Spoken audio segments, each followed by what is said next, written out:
Twitch testing a feature on Ninja's channel. Yes, we heard about this. Which, for starters, even without any more context to that, if you were going to test literally anything, why you would choose Ninja's channel right now, I'm not sure you could make an argument for why you would ever want that to be your test bed. Ninja has just left your platform for $565 billion. Your entire website is on fire for any number of reasons, and you decide to use the most high-profile, the most visible channel right now. Even though he left, his channel is more visible now than it has been forever because people are still going to go there.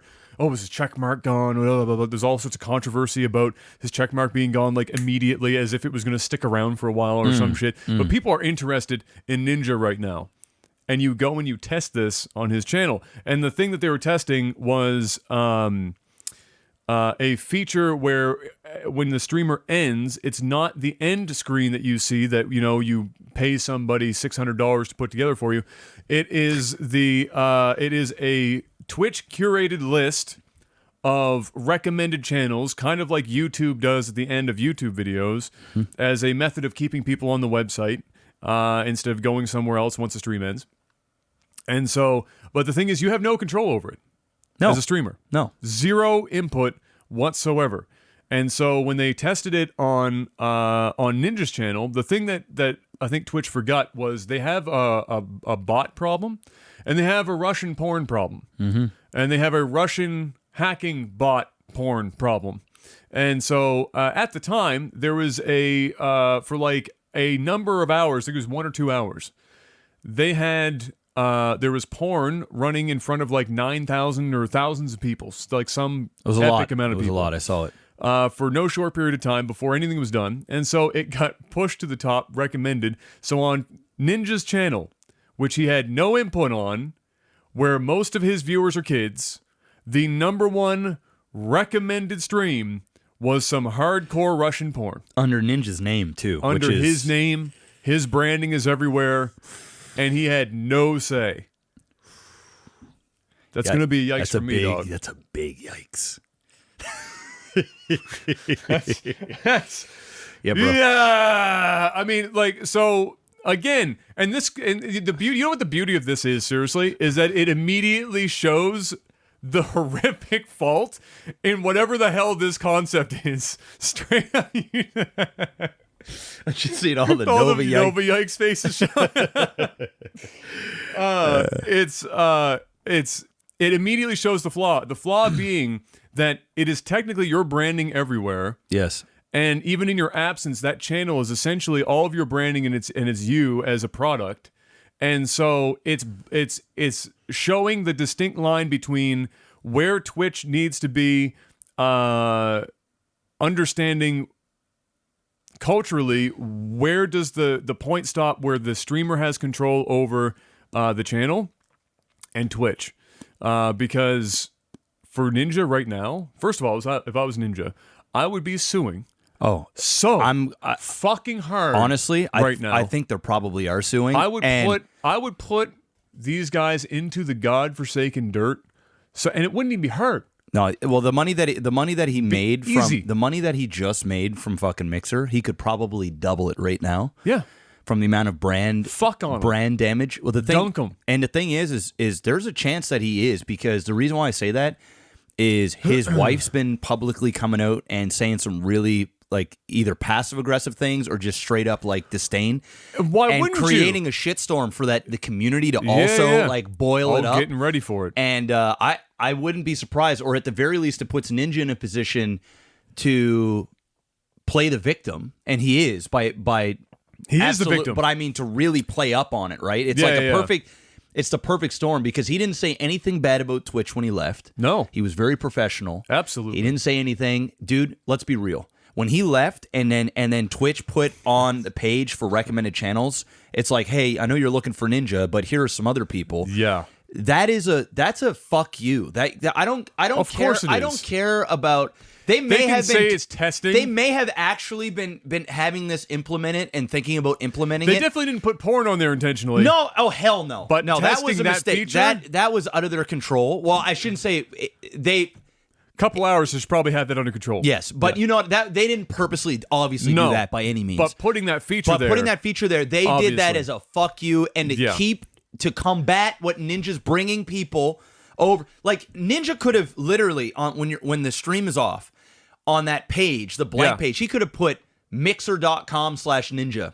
Right? He could have put whatever he wants on there. He's not a partner anymore. No. Contract's done, whatever deal that they had. Yeah. And he had every right to do it. Yeah. But instead, they changed it so that those people are more likely now to click on some other stream opposed to then going over to where Ninja currently is. Yeah. And it was a fuck you. It was like, okay, you want to leave? Now we own your channel. Yeah. We're going to do whatever the fuck we want to do with your channel because it's on our platform. And Twitch has been so petty lately that there is no convincing me that isn't what they did. Oh, 100%. Now, I don't think they maliciously meant for this to happen by any means. Not the porn thing. No. But there was... That was just like comedic great karma. Yeah.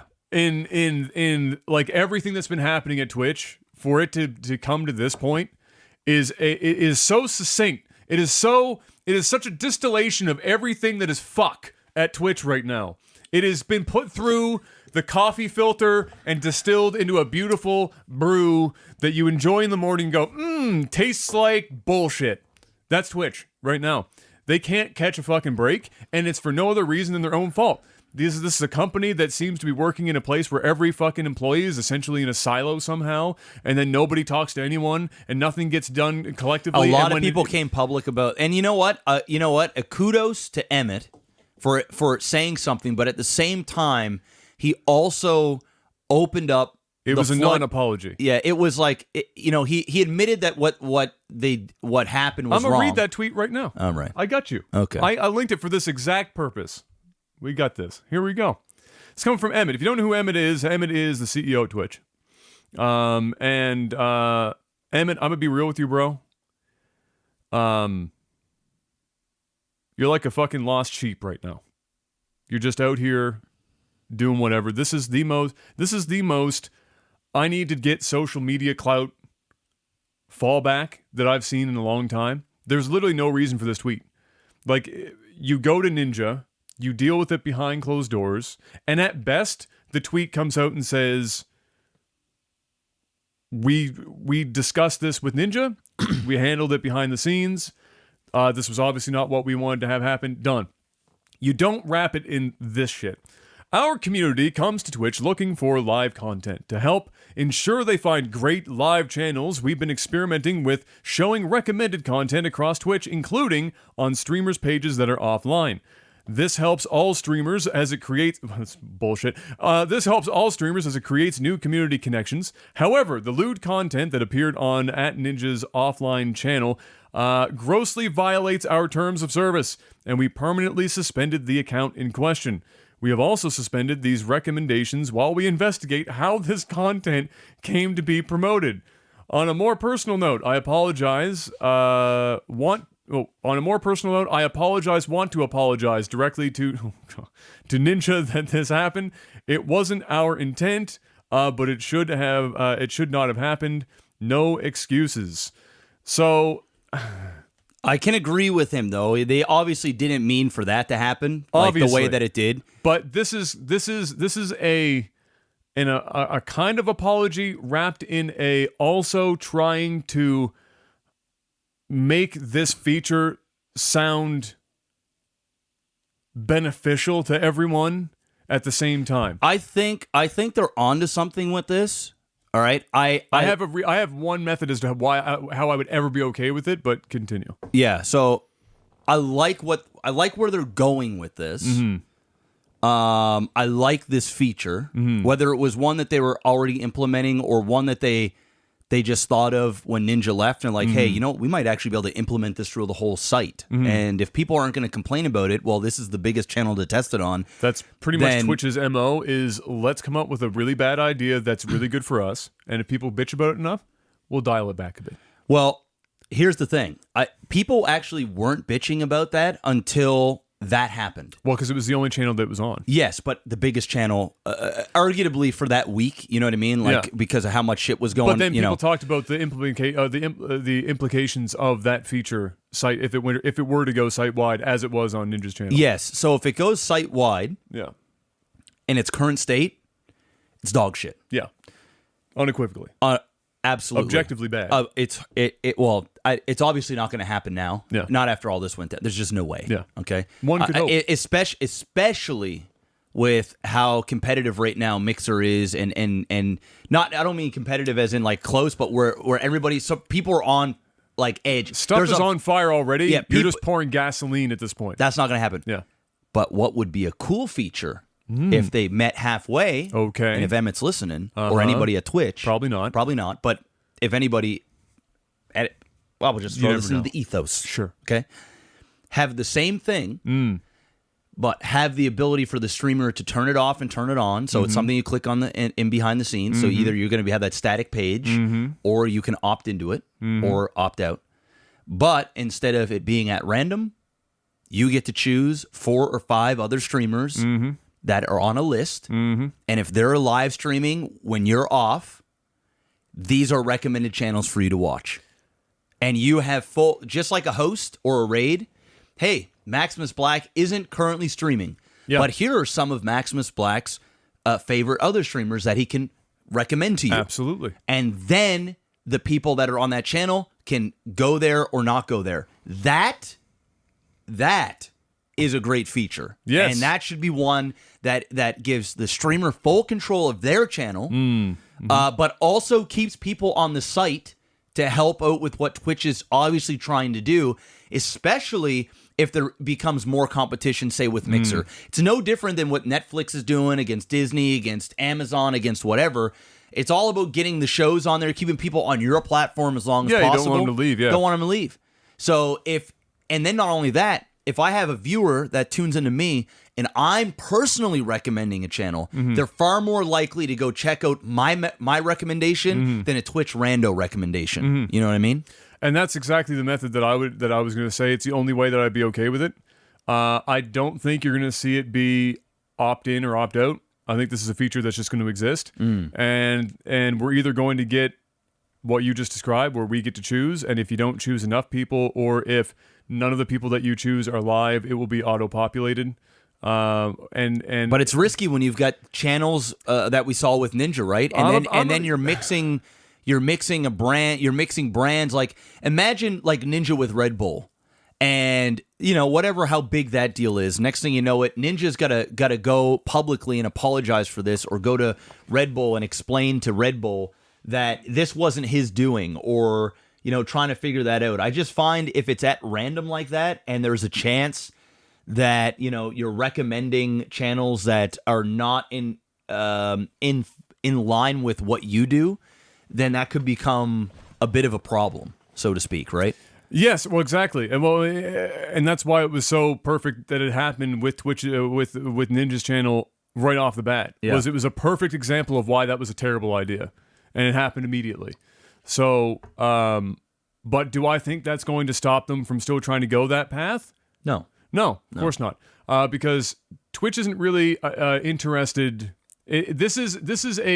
I think this is a sign that Twitch is no longer interested in having streamers have ultimate autonomy with their channels.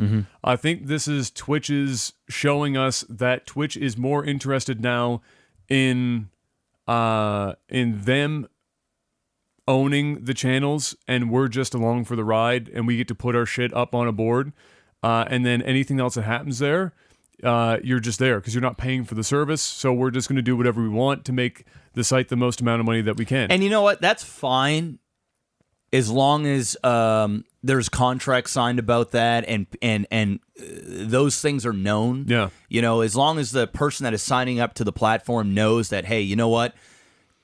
Even though your likeness is on here, you don't actually own the content. Twitch owns the content. Well, that's already the case, but I mean, like to your point and what we talked about in terms of branding, yeah, and having your brand being associated with stuff others that is not on brand, yeah, and how damaging that can be. Well, just imagine, for example, you're sponsored by Tim Hortons, yeah, and you're a big Tim Hortons guy, yeah, and the next thing you know, you on your channel is recommending a streamer that is sponsored by Starbucks. Yeah.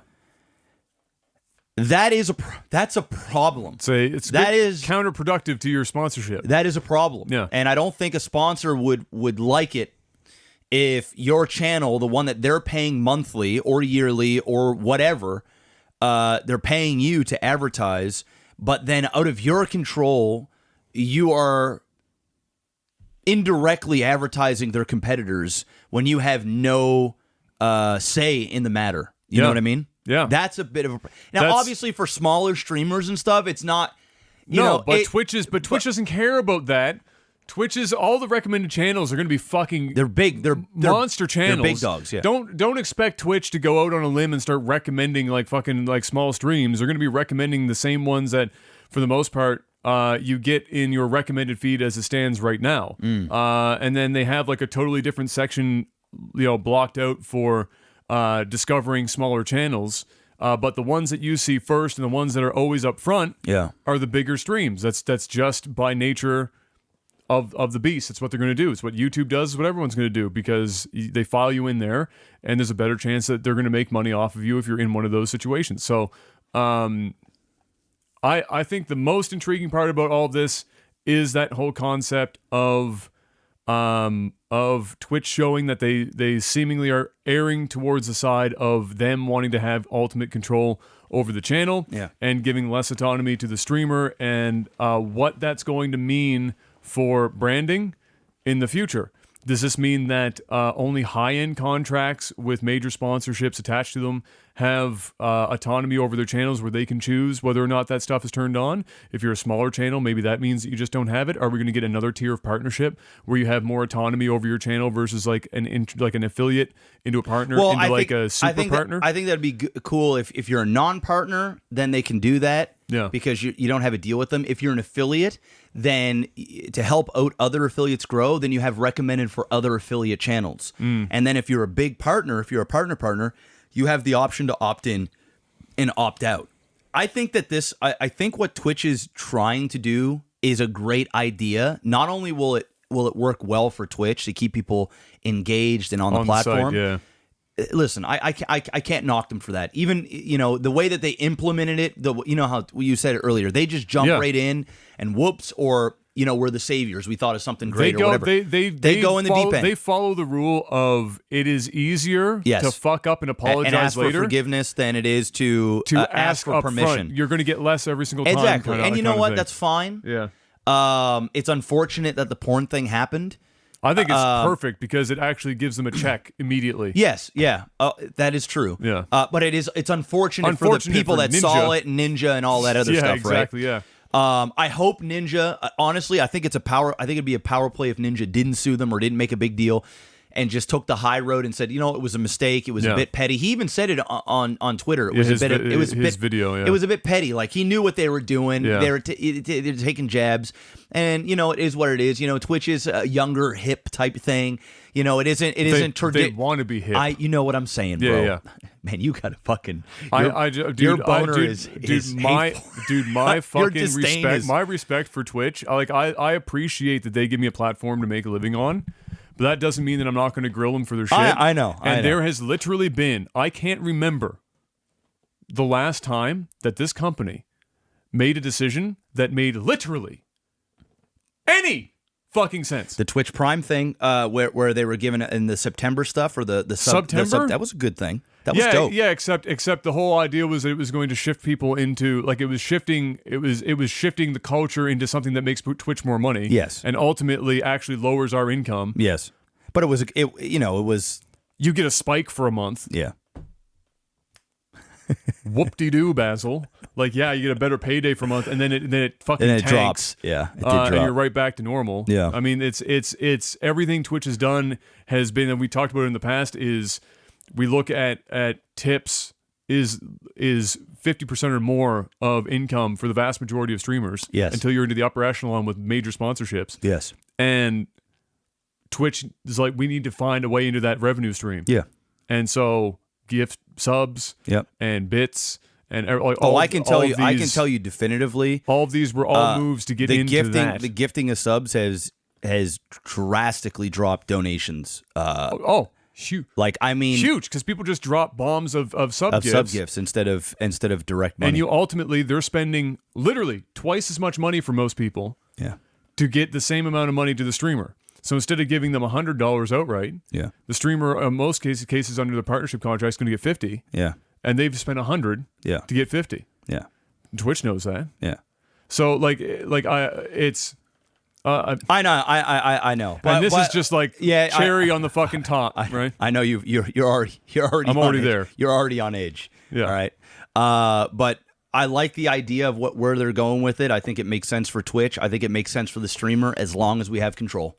If I can put 4 or 5 recommended streamers that I enjoy, if I can have your channel on there, a couple of Grand Theft Auto channels on there, maybe I want to help out an affiliate streamer that I like that want to put on there. Absolutely. And when I'm sleeping, people are coming into the channel. They can go check them out if they're 100%. live or whatever. Give Give me that all day. I'm Give on me board. that all I'm day. on board It with doesn't that. hurt I still anybody need or a anything. way to brand the end screen. Yes, of course.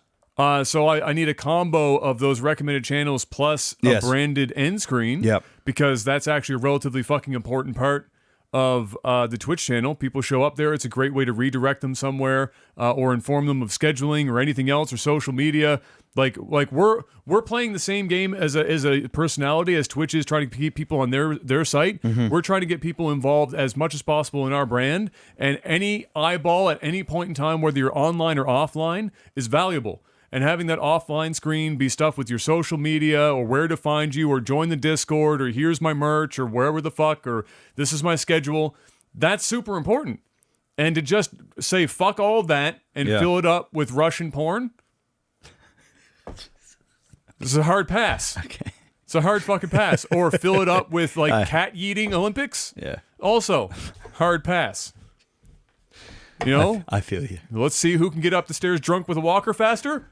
Also a hard pass. I feel you. It's not it. It's not it, bro. It's just not it. See who's going to open a coffee crisp more sensually next to a $5,000 microphone? Also not it. So, this is just it. So there you go. We'll see how that feature ultimately rolls out. Yeah. There was a lot of streamers from Twitch that were pretty peeved about the whole ninja thing. And there was a lot of people coming up. Because you see the writing on the wall, right? Yeah. If they're brave enough to do it on Ninja's channel. Yeah. Well, obviously what are they going to do elsewhere? Yeah. Bro. Twitter right now. Fire. And we're talking we're talking employees. We're talking some of the biggest streamers. This is what I mean by everyone's like in a silo. It's like everyone internally. It's like I think Twitch exists in like 2 forms. It's corporate, and then it's a bunch of people with good ideas, but so many of them are so scared about losing their job they go into meetings. And I bet Twitch is a place where you go to a fucking shitload of avocado-ass toast meetings, and you're having fucking some avocado Starbucks toast, though. and shit. Some fucking superstore ass sushi, having meetings every day, and I can just see like people with good ideas, and they're sitting there and they're weighing in their minds, seeing how things have gone up to this point. They're weighing in their minds. Do I open my fucking mouth and actually say, you know what, guys, maybe back that fun bus up 10, 15 feet and slow the fuck down for a second? Or do I just go, yes, I'm on board? Probably go with that. That's probably a smarter. That's everyone. Yeah.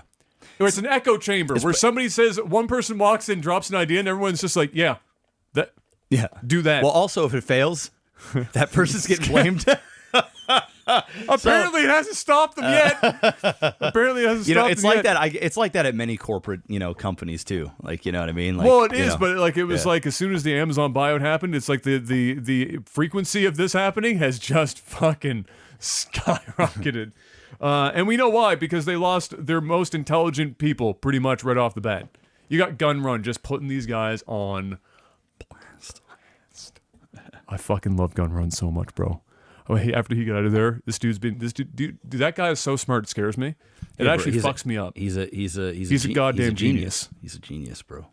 And every time I see it He's come the up, Godfather. and it's a He's the thread, Godfather. he's the Godfather. He's the Godfather. I see it's like it's a 1 out of X, and I'm like, oh, fucking go get him. Give me the book. I want the whole Go novel. get him. I want the whole Print novel. this shit. I want it in hard copy for my coffee table.